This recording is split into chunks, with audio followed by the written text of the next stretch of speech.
No one saw it coming. Not the neighbors. Not the family. Not even her. But that day everything shattered. She was standing in the rain, suitcase in hand, tears swallowed by thunder.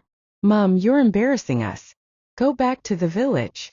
Those were the last words her son, Idris, said before slamming the door. The same door she had once painted with her bare hands. The same house she had built brick by brick, with the money she never told anyone she had. And now? Thrown out like a beggar. But Idris had no idea. He had no idea that the woman he just humiliated once sat across from presidents. He didn't know about the gold, the diamonds, the offshore accounts, the legacy hidden behind silence.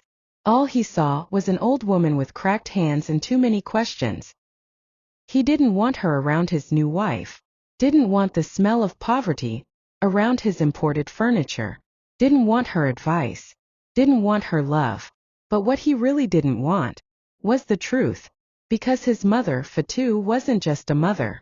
She was a machine built by pain, widowed at 24, abandoned by her in-laws, left with 2 kids and 0 help.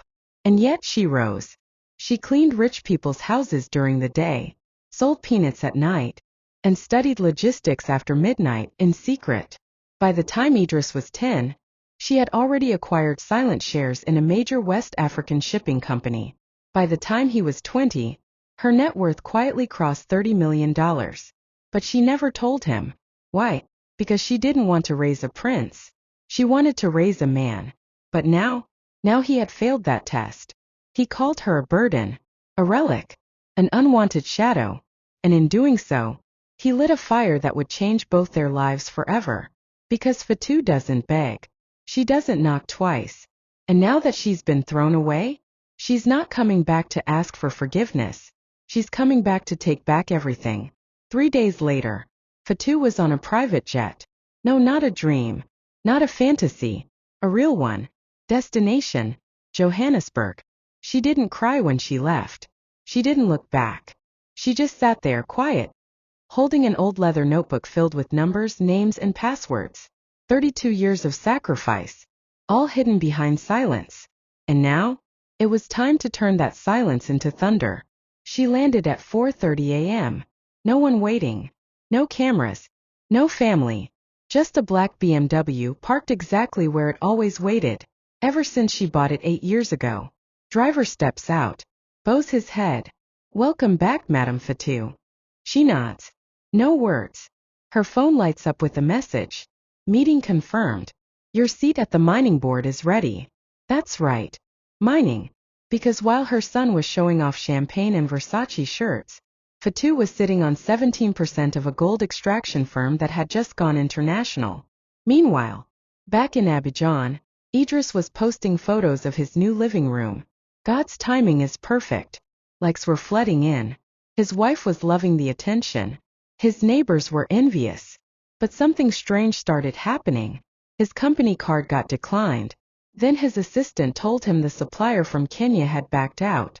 Then came the call from the port. A delay on all shipments. He was confused, angry, but not yet afraid, because he still thought he was in control. That same night across the ocean, Fatou walked into a room full of men in suits. They all stood up when she entered. She didn't smile. She didn't greet.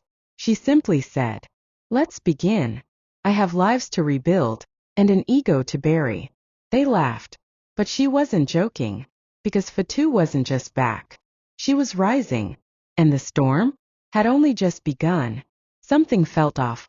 For the first time in months, Idris couldn't sleep. His wife was next to him, scrolling through Instagram, laughing at memes. But he was staring at the ceiling. He didn't know why. But something deep inside was twisting. And then it came. At exactly 2:17 a.m. A text. From his lawyer. "We need to talk. Urgent. Your mother just bought out your majority partner." He froze. "What do you mean, my mother?" "Check your company registry. She now owns 51%. Effective immediately." His hands trembled. He ran to his laptop. Logged in. There it was. Clear as daylight. Fatou's Conate majority shareholder. His heart dropped.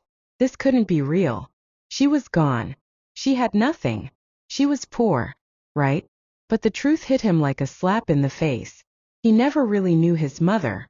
He only knew the version she allowed him to see. Across the city, Fatou was watching the sunrise from a luxury suite. Calm, composed, holding a cup of tea. Next to her sat a white envelope sealed. Inside, legal documents. Evidence that Idris had forged her signature 3 years ago to get a government construction deal. She had kept the papers. Quietly. She had waited. Patiently. And now, the game was hers. Meanwhile, Idris tried to call her. 1 ring. 2 rings. Voicemail. Ma'am, please. Let's talk. I didn't mean it. I was angry. I didn't know. No response. Instead, a new email came in.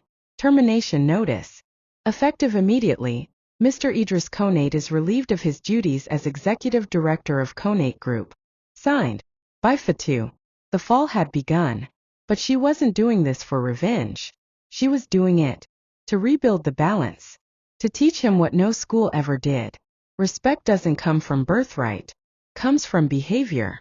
And while the world was about to witness a dramatic shift, Fatou was already preparing the next phase.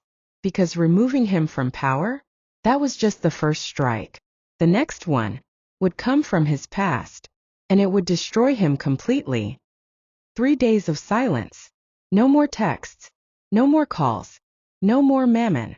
Idris was crumbling. His house felt colder. His phone never rang. His wife was packing. I married a man with power, she said. Not a man begging his mother for help. He begged her to stay. But she didn't. She walked out the door without looking back. Meanwhile, Fatou was walking through an orphanage. Yes, an orphanage. The same one she built 12 years ago, in honor of her own mother who died in poverty. She never told Idris about this place. Because he never asked. He never really cared who she was, only what she could give. Now, she had nothing left to give him. But she wasn't finished. Because deep in a locked drawer, hidden inside her old home, there was a letter. Handwritten. Faded with time. From Idris's father. The man he thought died broke. The man he never talked about. The letter revealed everything. If I die early, Fatou, protect the boy. Don't spoil him. Make him earn it. But if he ever turns his back on you, end it. And use what I left behind to start again. Without him. Idris never knew his father left land. Gold certificates. Shares in a southern diamond field. A safe deposit box in Accra. Fatou had protected it all. And now? Now it was hers again. Fully. Legally. Emotionally. Idris was collapsing publicly. The press found out about the forged documents. His name was dragged into court. One by one his friends stopped answering. His board members turned on him. His image was stained. He tried to control the narrative. He tried interviews, YouTube, fake tears. But the public didn't buy it. Because at the exact same time, Fatou went viral. A single clip from a women's entrepreneurship conference. They called me poor. But I was silent, not broke. I was patient, not weak. And when I was thrown away, I remembered. Diamonds are made under pressure. Millions watched. Thousands shared. And Idris? He disappeared. But there was one final piece left. A final truth. Because despite all the pain, Fatou still held something in her heart. A door. And maybe, just maybe, she wasn't ready to lock it completely. Rain. Heavy. Slow. Relentless. Idris stood alone, soaked, in front of a small white gate. No bodyguards. No driver. Just a broken man holding a letter. A letter his father wrote.